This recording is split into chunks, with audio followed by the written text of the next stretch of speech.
FII 1500 கோடி வாங்கினாங்க, DII 2500 கோடி வாங்கினாங்க. 2 பேரும் சேர்ந்து 4000 கோடி வாங்கியும் இன்றைக்கி large cap index 0.5% down, mid cap index 45 basis points down, small cap கஷ்டப்பட்டு ஃப்ளாட்டாக இருந்தது.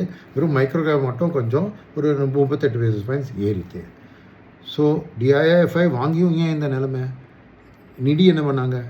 நிதி வந்து இன்றைக்கி விற்றுருக்காங்க, கிளியராக தெரியுது. மைக்ரோ கேப் பாசிட்டிவாக இருக்கிறதுனால நிதி யூஸ்வலாக பயஸாக இருப்பாங்கன்னு நான் நினைப்பேன். பட் இன்றைக்கி பார்த்தா அட்வான்ஸ் டிக்ளைன் ரேஷியோ பார்த்தா 1300 ஸ்டாக் தான் ஏறி இருக்குது, 1700 ஸ்டாக்கு இறங்கியிருக்கு. ஸோ கிளியராக வந்து ஓவரால் ப்ராட் பேஸ்டாக ஒரு செல்லிங்.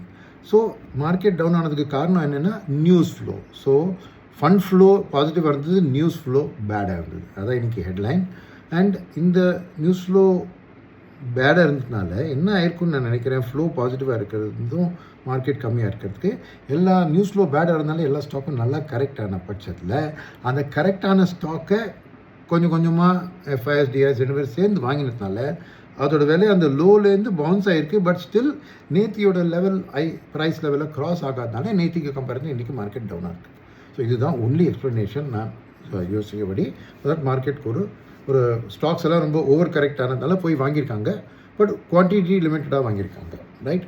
ஸோ என்ன இந்த மாதிரி இந்த நியூஸ் ஃப்ளோ பேட் அப்படின்னு சொன்னால் என்ன? ஃபர்ஸ்ட் ஆஃப் ஆல் இந்த 60 நாள் சீஸ் ஃபயர் ஈரான் யூஎஸ் வாரில் நேத்தியோடு முடிஞ்சது. அண்ட் டொனால்ட் ட்ரம்ப் வந்து இப்போ நான் அது அந்த சீஸ் ஃபயரை எக்ஸ்டெண்ட் பண்ணுற மூட் இல்லை அப்படின்னு ஒரு தகவல் விட்டார். ஸோ உடனே பிரெண்ட் குரூட் விலை வந்து 90 தாண்டி 91 கிட்ட போய் செட்டில் ஆகிருக்கு. ஸோ அது ஸோ இது ஓவராலாக வேர்ல்டு வைடு இந்த இன்ஃப்ளேஷனை பாதிக்கும் இல்லையா? ஸோ அதனால யூஎஸில் என்ன ஆகிடுச்சுன்னா பாண்ட் ஈல்ட்ஸ், ஏன்னா யூஎஸில் இந்த ஆயில் ப்ரைஸை தவிர என்னென்னா இந்த கவர்மெண்ட்டோட ஃபிஸ்கல் டேட்டா ஏதோ வந்தது, அதில் பார்த்தா கவர்மெண்ட்டோட பாரிங் ஏறுறது ப்ளஸ் ஃப்ரெஷ்ஷாக இப்போது டெட்டை இஷ்யூ பண்ணுறாங்க கவர்மெண்ட்டு. ஸோ அதனால் பாண்ட் ஈல்ட்ஸ் வந்து 30 வருஷம் பாண்ட் ஈல்டு 5.33% ஏறி இருக்குது. இன்னும் 10 இயர் பாண்ட் ஈல்டும் 4.75% ஏறி இருக்குது. இதோட இம்பேக்ட் ஜப்பான்லேயும் தெரிஞ்சது. அங்கே 10 வருஷம் பேப்பர் வந்து 3% கிட்ட ட்ரேட் ஆகுது. அது 30 வருஷத்தில் இந்த ரேட்டு பார்த்ததில்லை ஜப்பானில்.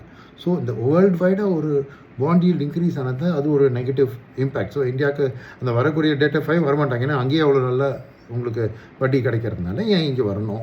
ப்ளஸ் இதனால் உங்களுக்கு இந்தியன் பாண்ட் ஈல்ட்ஸும் ஒரு 3 பேசிஸ் பாயிண்ட்ஸ் ஏறி 6.79 கிட்ட போயிருக்கு. அண்ட் ருப்பியும் கொஞ்சம் வீக்கன் ஆச்சு இதனால். ஸோ இது வந்து ஒரு global geopolitical Brent crude plus bond yield ரெண்டும் ஏறுறது ஒரு நெகட்டிவ் நியூஸு. ப்ளஸ் டொமெஸ்டிக்காக ஒரு நல்ல நியூஸ் வராமல் இருந்தது. என்ன நியூஸ் அதுன்னா, இந்த ஐஎம்டி கொஞ்ச நாள் ரிலீஸ், நானும் வீடியோஸ் போட்டுருக்கேன். ஓரளவுக்கு மான்சூன் கொஞ்சம் இம்ப்ரூவ் ஆகிருக்கு, கிராப்பிங்லாம் இம்ப்ரூவ் ஆகிருக்கு அப்படின்னு நல்ல செய்தி மாதிரி கொடுத்துருந்தாங்க. இப்போ ஒரு 90 to 90% லாங் பீரியட் ஆவரேஜுக்கு மான்சூன் இருக்கும் அப்படின்னு கொஞ்சம் பாசிட்டிவாக சொல்ல கவர நியூஸை இன்றைக்கி வந்து ஸ்கைமேட்டுன்னு ஒரு ப்ரைவேட் மெட்டீரியல் ஆப்ரேட்டர் இருக்கான்.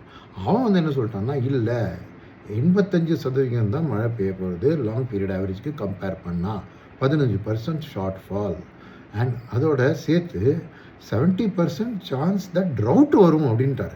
ஸோ இது பயங்கரமான ஒரு நெகட்டிவ் செய்தினால அது ஸ்பூக் ஆகிடுது. அதனால தான் பார்த்தீங்கன்னா இன்றைக்கி ஒர்ஸ்ட் பர்ஃபார்மிங் செக்டரில் உங்களுக்கு இந்த இன்ட்ரெஸ்ட் ரேட் சம்மந்தப்பட்ட செக்டர் எது, பிஎஸ்யூ பேங்க்ஸு, ரியல் எஸ்டேட் இது அடிபட்டது. அண்டு எஃப்எம்சிஜி ஏன்னா ரூரல் டிமாண்ட்லாம் அஃபெக்ட் ஆகும் சொல்லிட்டு எஃப்எம்சிஜியும் இன்றைக்கி அடிபட்டது. ஸோ இதுதான் ஒர்ஸ்ட் பர்ஃபார்மிங் இன்றைக்கி செக்டராக வந்துடுது. ஸோ இந்த சூழ்நிலையில் தான் இன்றைக்கி வந்து நியூஸ் ஃப்ளோ வந்து ஃபண்ட் ஃப்ளோவை டாமினேட் பண்ணியிருக்குன்னு தான் நம்ம சொல்லணும், ரைட்? ஸோ இன்றைக்கி ஒரே ஒரு செக்டர் தான் ஒரு ஸ்ட்ராங்காக ரெஸ்பான்ஸ் கொடுத்தது, டிஃபென்ஸ். அது ஒரு 1.25% ஏறிது. மற்றபடி 2-3 செக்டர் ஒரு 60 பேசிஸ் பாயிண்ட்ஸ்க்கு கம்மியாக பாசிட்டிவ் ஆச்சு. But by and large sectors வந்து அண்ட் நான் சொன்ன மாதிரி இந்த 3 செக்டர் நெகட்டிவ் ஸ்ட்ராங்காக கொடுத்தத தவிர ஐடியும் இன்னும் ஒரு நெகட்டிவ் ஸ்பைரலில் மாட்டினாப்பில் தெரியுது. கொஞ்சம் நாளாகவே விழுந்துருக்கு ஐடி. ஸோ இதுதான் இன்னையோட மார்க்கெட் சமரி. போக போக ஒரு நல்ல செய்தியோடு முடிக்கலாம்னு நினைக்கிறேன். என்னென்னா இது வந்து கிரெடிட் டு ஜிடிபி ரேஷியோ அப்படின்னு இருக்குது, எவ்வளோ டோட்டலாக கடன் நாட்டில் கொடுத்துருக்காங்க. ரொம்ப வருஷமாக அது 50லேருந்து 55%, 15 வருஷமாக அது அந்த ஆவரேஜில் தான் ஓடினது. பட் இப்போது லேட்டஸ்ட் டேட்டா படி 67% கிரெடிட் டு ஜிடிபி போயிருக்குன்னு. ஸோ இதனால் ஒருவேளை ஒரு ப்ரைவேட் செக்டர் கேபிக்ஸோட ஃபஸ்ட்டு சைன் ஆஃப் ரிவைவல் ஆரம்பிக்கிறதோ அப்படின்னு ஒரு நல்ல ஒரு செய்தியை இதுலேருந்து ட்ரா பண்ணலாம். பட் அது இந்த ட்ரெடிஷ்னலாக இருக்கிற கம்பெனியை எக்ஸ்பேண்ட் பண்ணுறாங்களோ அந்த மாதிரி எனக்கு தோணலை. இது வந்து மோஸ்ட்லி இப்போ பார்த்திங்கன்னா இந்த புதுசாக டேட்டா சென்டர் இந்த ரெனியூவல் எனர்ஜி, இந்த பேட்டரிக்காக கேபெக்ஸு எலக்ட்ரிக் வெஹிக்கிள்க்கு அதனால இருக்கலாம். பட் என்ன இருந்தால் என்ன காரணம் இருந்தாலும் கிரெடிட் க்ரோத் வளர்ந்தாலும் அதுக்கு ஒரு மல்டிப்ளைட் எஃபெக்ட் வரும் கேபெக்ஸ் க்ரோத்துக்கு. ஸோ இந்த நல்ல செய்தி மார்க்கெட்டை டிஸ்கவுண்ட் பண்ண அப்புறம் தெரியல. ஸோ ஹோப்ஃபுல்லி இந்த அடுத்த ஃபியூ டேஸில் இந்த மாதிரி நல்ல செய்தியை கூட மார்க்கெட் டிஸ்கவுண்ட் பண்ணி கொஞ்சம் இந்த ஒரு நெகட்டிவ் லூப்பில் மாட்டின்றதில் கொஞ்சம் பாசிட்டிவ் வரலான்னு எதிர்பார்க்குறேன். ரைட், நன்றி, வணக்கம்.